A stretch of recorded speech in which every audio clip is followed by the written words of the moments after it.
దేవుని నామానికి మహిమ కలుగును గాక. ఈ కార్యక్రమం చూస్తున్న మీ అందరికీ యేసుక్రీస్తు నామంలో శుభాభివందనాలు. ఈరోజు సొంత కార్యములు అనే అంశమును మనము ధ్యానము చేసుకుందాము. పరిశుద్ధ గ్రంథం బైబిల్ గ్రంథంలో నుంచి రెండవ ఫిలిప్పి రాసిన పత్రిక 2వ అధ్యాయము 21వ వచనంలో అందరూ తమ సొంత కార్యములనే చూచుకొనుచున్నారు గాని యేసుక్రీస్తు కార్యములు చూడరు అని దేవుని యొక్క వాక్యం సెలవిస్తున్నది. ఈ రోజులలో దేవుడు మనల్ని ఎందుకు చేసుకున్నాడంటే, తన యొక్క పని మన ద్వారా ఈ భూమి మీద జరిగించడానికి దేవుడు మనల్ని ఏర్పాటు చేసుకున్నాడు, తయారు చేసుకున్నాడు. ఈ భూమి మీదికి మనలో జన్మింప చేశాడు, పంపించాడు. కనుక ఈ రోజులలో అందరూ ఎలా ఉన్నారంటే, తయారు చేసిన దేవుని పనిని పక్కకు పెట్టేసి, వాళ్ళ సొంత కార్యములు, సొంత పనులు చూసుకుంటున్నారు. వాళ్ళకున్న బిజీ, వాళ్ళకున్న ఉద్యోగం, వ్యాపారం వాళ్ళదే వాళ్ళకు ముఖ్యం అనుకుంటూ యేసుక్రీస్తు ప్రభువారి పని మాత్రము నిర్లక్ష్యం చేస్తున్నారు. మునుపున్నంతగా ఈ రోజులలో గృహ కూడికలు గానీ, సువార్త కూడికలు గానీ, సంఘ కార్యక్రమాలు గానీ, అసలు చాలా మట్టుకు కనుమరుగైపోతున్నాయి. బైబిల్ స్టడీ గానీ, సండే స్కూల్స్ గానీ, ఇంకా యవ్వనస్తుల కూడికలు గానీ, అప్పుడు కలిసుండే వాళ్ళు ఇప్పుడు కలవలేకపోతున్నారు. కారణం ఏందంటే సొంత కార్యములు, సొంత పనులు ఏదైనా గానీ వారి పని వారికి ముఖ్యము. అది చెయ్యంది జరగదు. తప్పకుండా ఆ పని చేయాలని యేసుప్రభు పని కన్నా ఆ పనికి ప్రియారిటీ ఇస్తున్న సందర్భాలు చాలా ఉన్నాయి. పరిశుద్ధ గ్రంథము లూకా సువార్త 10వ అధ్యాయము 10వ అధ్యాయములో మనము 38వ వచనాన్ని చూసినట్లయితే లూకా సువార్త 10వ అధ్యాయము 38వ వచనంలో 38వ వచనంలో వారు ప్రయాణమై పోవుచుండగా ఆయన ఒక గ్రామంలో ప్రవేశించెను. మార్త అను ఒక స్త్రీ ఆయనను తన ఇంట చేర్చుకొనెను. ఆమెకు మరియ అను సహోదరి ఉండెను. ఈమె యేసు పాదముల యొద్ద కూర్చుండి ఆయన బోధ వినుచుండెను.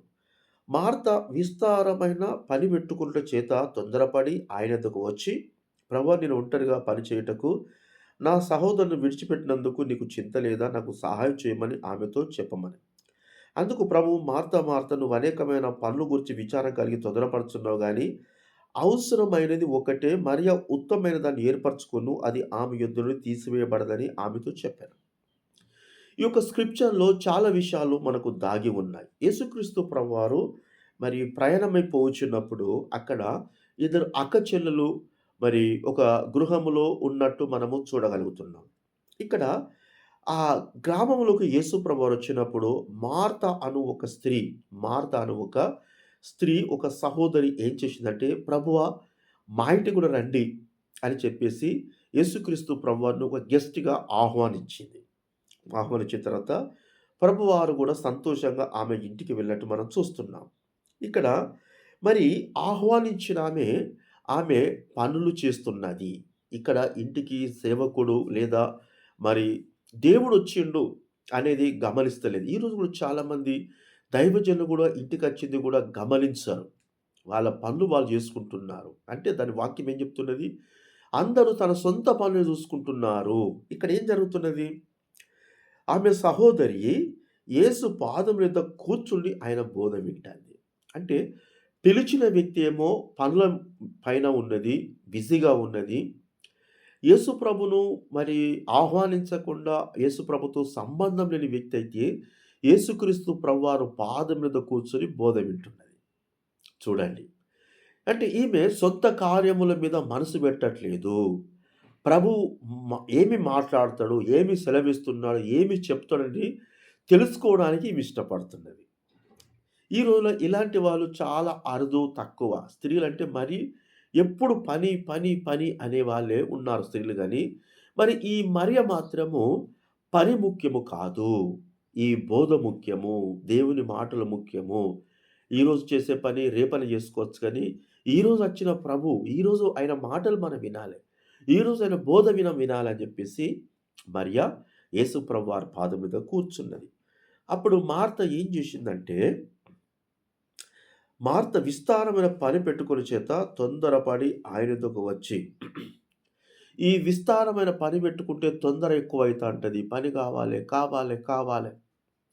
ఇటు ప్రభు దగ్గర కూర్చోలేదు, అటు పని సక్కగా జరిగేది లేదు. ఈరోజు చాలామంది కూడా సండే రోజు కొన్ని ప్రోగ్రామ్‌లు పెట్టుకుంటారు. అటు ఆ పని కాదు, ఇటు ఆ ఆదివారం పోయినట్టు కాదు. ఫ్రైడే కూడా ఫాస్టింగ్ ప్రేయర్ ఉన్నా కూడా కొంత వేరే కాడికి పోతాండ్రు. అటు ఆళ్ళ పని కాదు, ఇటు ఈ పని కాదు. కనుక యేసుక్రీస్తు ప్రభువారు మన దగ్గరికి వస్తున్నాడు గనక మనము ఏ పని పెట్టుకున్నా ఆ పనులు సక్సెస్ కావు. కనుక ఫస్ట్ ప్రియారిటీ మనము యేసు ప్రభువారు ఏం మాట్లాడుతున్నాడు, ఏమి చెప్తున్నాడని యేసు ప్రభువారు బోధ మీద మనసు పెట్టి విన్నట్టు మనము కూడా వినడానికి ఇష్టపడాలి. దేవునికి మహిమ కలుగును గాక. కనుక ఈమె పని పెట్టుకున్నందుకు ఏమవుతున్నది? తొందరపాటవుతున్నది. చింత గూడా స్టార్ట్ అవుతున్నది. కావాలి, ఎట్లయితది? ఏమైతదని జెప్పేసి. కనుక అందుకు ప్రభువారు ఏమంటున్నారో తెలుసా? ఆ! అందుకు ప్రభు, "నీవు అనేకమైన పనుల గురించి విచారం కలిగి తొందరపడుచున్నావు." అంటే ఆదివారమే బట్టలు, బోళ్ళు, ఇంటి సామాను ఇది ఆహ్, ఫ్రైడేనే కాదు. శనివారం గూడా పెట్టుకోవచ్చు, సోమవారం గూడా పెట్టుకోవచ్చు. కనుక అనేక పనులు మందిరానికి వెళ్ళే టైంలో చాలామంది పెట్టుకొని, ఆ పని గాదు, ఈ పని గాదు లాస్ట్‌కతే ఆమెన్ అనే టైంలో మందిరానికొచ్చే పరిస్థితులు గూడా లేకపోలేదు. కనుక ఈ విషయాన్ని మనం గమనించాలి. ఆదివారమే అనేకమైన పనులు పెట్టుకుంటారు. ఫోను చేస్తే వస్తున్నాము, ప్రేయర్‌కొస్తున్నాం అంటారు. సాయంత్రం అయినా కూడా ఆళ్ళు ప్రేయర్‌కు రారు. విస్తారమైన పని పెట్టుకుంటాండ్రు.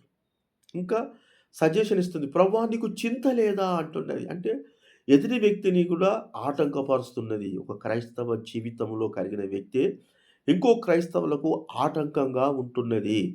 గమనించండి. అందుకే యేసుప్రభువారు అంటున్నాడు, "అమ్మ ఉత్తమమైనది ఆమె ఏర్పరచుకున్నది. ఆమె యుద్ధ నుండి అది తీసివేయబడదు." ఏంటిది అంటే దేవుని వాక్యము నిత్య జీవానికి నడిపించేది వాక్యం. కనుక ఇక్కడ మనము యేసు ప్రభువు దగ్గర మనము ఆయన సన్నిధిలో ఉంటే యుగయుగాలు గూడా ఉండగలము.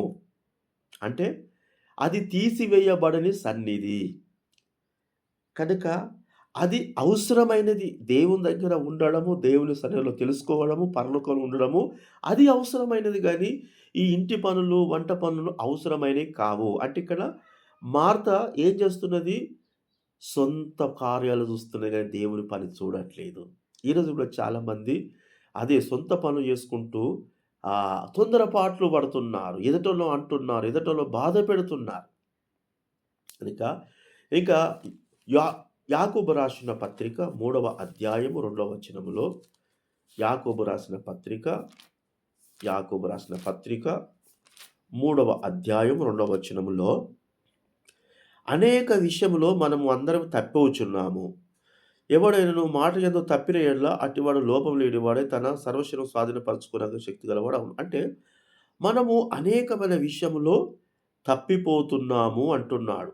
ఎలా తప్పిపోతున్నాము? ఆదివారము సమయానికి పోకుండా సమయం దాటిపోవడము, సమయాన్ని తప్పియడము అది తప్పు చేసినట్టే. ఫ్రైడే రోజు కూడా మనము తప్పకుండా సమయానికి పోకపోవడం సమయాన్ని తప్పించినట్టే. కనుక Bible study, Sunday school, youth meeting ఇవన్నీ మనం తప్పిస్తున్నాము. మునుపటున్నంత ఆసక్తి, మునుపటున్నంత ప్రేయర్సు, గృహ కూడికలు వాటిని మనమే తప్పిస్తున్నాం. మన ద్వారానే క్యాన్సెల్ కావడానికి ఒక కారణమవుతున్నాం మనం. కనుక దయచేసి మనము ఆ విషయంలో మనము చాలా జాగ్రత్తగా మనము గమనించుకోవాలని దేవుని యొక్క వాక్యము సెలవిస్తున్నది. మొదటి తెస్సలోనియకు రాసిన పత్రిక 5వ అధ్యాయము 15వ వచనం గమనించినట్లయితే, మొదటి తెస్సలోనియకు రాసిన పత్రిక 15వ వచనంలో ఈ దేవుని యొక్క పరిశుద్ధ గ్రంథములో అక్కడ ఎవడును కీడునకు ప్రతి కీడు చేయకుండా చూసుకొనుడి. మీరు ఒకరిని ఒకడు మనుషులందరి ఎడల ఎల్లప్పుడూ మేలైన దాన్ని అనుసరించు నడుచుకుని అంటున్నాడు. మేలైనది ఏంటిది మరి? ఐక్యత కలిగి నివసించుట మేలు. Praise the lord. కనుక మనము ఒకరికొకరము మరి మనుషులందరము కలిసి ఒకప్పుడు ఏ విధంగా అయితే గృహ కూడికలు, సండే స్కూలు లేదా యవనస్తుల కూడికలు లేదా మరి కృతజ్ఞత కూడికలు జరిపించుకున్నామో, ఆ మేలైన వాటిని జరిపియడానికి మనము సిద్ధముగా ఉండాలి. ఇష్టపడాలి గానీ, మన సొంత పనులు జూసుకుంటున్నాం ఈ రోజులలో. సండే అచ్చిందంటే సొంత పనులు. వేరే ప్రోయర్ పెట్టుకున్నప్పుడు బ్యాంకు పన్నది లేట్‌గా వస్తామని కొంతమంది, మార్కెట్‌లో పన్నది లేట్‌గా వస్తాం కొంతమంది. ఏ రోజే మా ఊరికెళ్ళొచ్చేదున్నది అయినా కస్తాని కొంతమంది. ఇలాంటి రకరకాల కారణాలు చెప్తున్న వారు ఉంటున్నారు. కనుక మనము మేలైనది ఏంటిదంటే ఉత్తమమైనది ఏంటిది? మరియా యేసుప్రభు పాదముల యొద్ద బోధ విన్నది. అది మేలైనది. నువ్వు బోధ వినుట మేలు, దేవుని యొక్క వాక్యం నేర్చుకోవటం మేలు గాని, నీ సొంత పనులు మేలు కాదు.